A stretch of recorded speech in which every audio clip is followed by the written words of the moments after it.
আসসালামু আলাইকুম। কেমন আছেন বন্ধুরা? আল্লাহর রহমতে আলহামদুলিল্লাহ আমি অনেক অনেক ভালো আছি।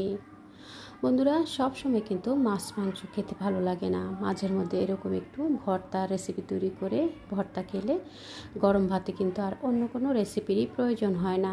আজ আমি তৈরি করে দেখাবো চাপা শুটকির ভর্তা লাল মরিচ দিয়ে। খুব সহজ পদ্ধতিতে আমি কিভাবে ভর্তাটা তৈরি করি এবং বেশ কিছুদিন রেখে ভর্তাটা কিভাবে পরিবেশন করি সেটাই আজ আপনাদের সাথে শেয়ার করব।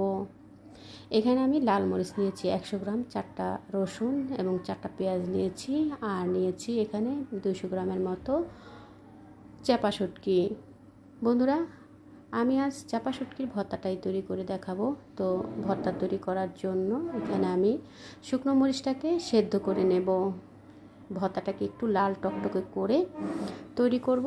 তো আমি এখানে কিছুটা পানি দিয়ে লাল মরিচটাকে 10 থেকে 15 মিনিট সময় ধরে সেদ্ধ করে নিয়ে বোটাটা ছাড়িয়ে নিয়েছি।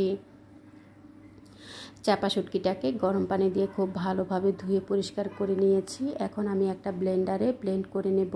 আপনারা চাইলে শিলপাটাতে বেটেও পেস্টটা তৈরি করে নিতে পারেন। পেঁয়াজ, রসুন, শুটকি দিয়ে দেব। শুটকিটাকে আমি বেশ ভালোভাবে ধুয়ে নিয়েছি।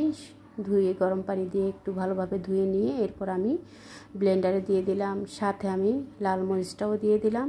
আপনারা চাইলে এখানে কাশ্মীরি লাল মরিচটা ব্যবহার করতে পারেন। যদি অতিরিক্ত ঝাল খেতে পছন্দ না করেন সেক্ষেত্রে কাশ্মীরি লাল মরিচটা ব্যবহার করতে পারেন।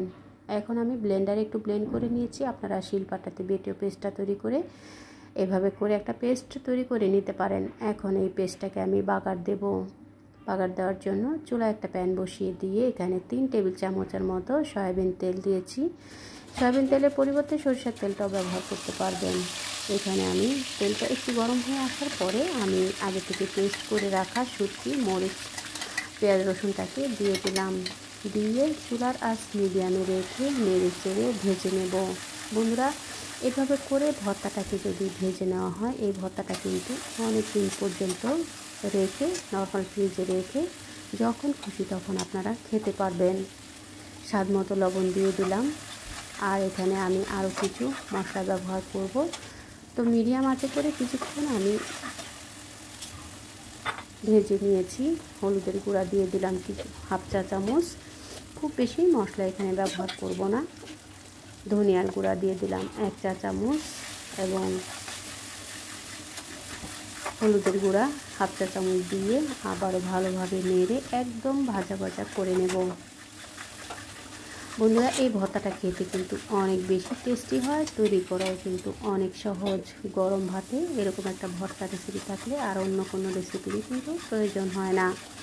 সব সময় মাছ মাংস খেতে কিন্তু ভালো লাগে না। এভাবে একটা ভর্তা তৈরি করে আপনারা এই ভর্তাটা সংরক্ষণ করতে পারবেন অনেক দিন পর্যন্ত।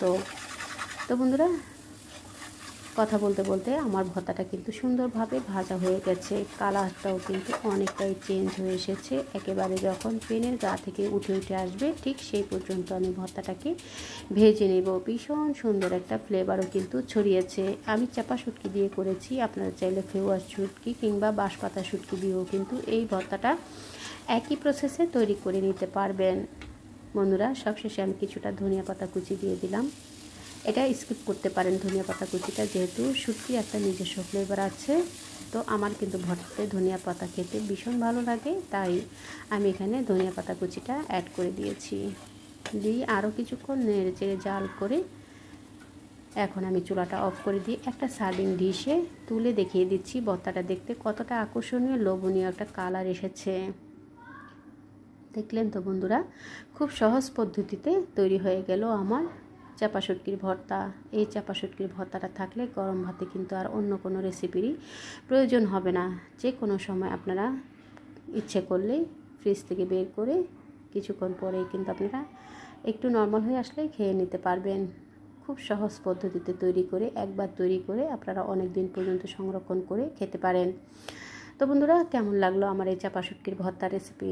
আশা করছি ভালো লেগেছে। ভালো লেগে থাকলে প্লিজ বন্ধুরা আপনারা আপনাদের টাইমলাইনে শেয়ার করে দিয়ে আপনাদের ফ্যামিলি ফ্রেন্ডসকে দেখার সুযোগ করে দেবেন। দেখা হবে পরবর্তী কোনো রেসিপির সঙ্গে। সে পর্যন্ত সকলের সুস্থতা কামনা করছি। বন্ধুরা, দেখতে দেখতে একটা লাইক দিতে ভুলে গিয়ে থাকলে প্লিজ বন্ধুরা একটা লাইক দিয়ে রেসিপিটা কন্টিনিউ করে নেবেন। আপনার একটা লাইক, একটা কমেন্টসের মাধ্যমে আমার এই রেসিপিটা পৌঁছে যাবে আর অনেক বন্ধুদের কাছে। তারাও আপনাদের মতো করে আমাকে সাপোর্ট করতে পারবে। দেখা হবে নতুন কোনো রেসিপির সঙ্গে। সে পর্যন্ত সকলের সুস্থতা কামনা করছি। বন্ধুরা, যারা এতক্ষণ ধৈর্য ধরে আমার এই রেসিপিটা দেখেছেন, প্লিজ বন্ধুরা একবার হলো ট্রাই করবেন এবং কেমন হলো কমেন্টস করে জানাবেন। বন্ধুরা দেখুন, দেখতে কতটা আকর্ষণীয় কালার হয়েছে, খেতেও কিন্তু ভীষণ মজাদার। যারা ঝাল খেতে পারেন না তারা কিন্তু চাইলে কাশ্মীরি লাল মরিচ দিয়েও এই ভর্তাটা একই প্রসেসে তৈরি করে নিতে পারেন। কাশ্মীরি মরিচ দিয়ে করলে ঝালের পরিমাণটা অনেকটাই কমে যাবে, কিন্তু কালারটা কিন্তু ঠিক থাকবে। তো দেখা হবে পরবর্তী কোনো রেসিপির সঙ্গে। সে পর্যন্ত ভালো থাকবেন, সুস্থ থাকবেন, নিরাপদে থাকবেন। আমারও আমার পরিবারের জন্য দোয়া করবেন। রেসিপিটা কেমন হলো কমেন্টস করে জানাবেন। আল্লাহ হাফিজ।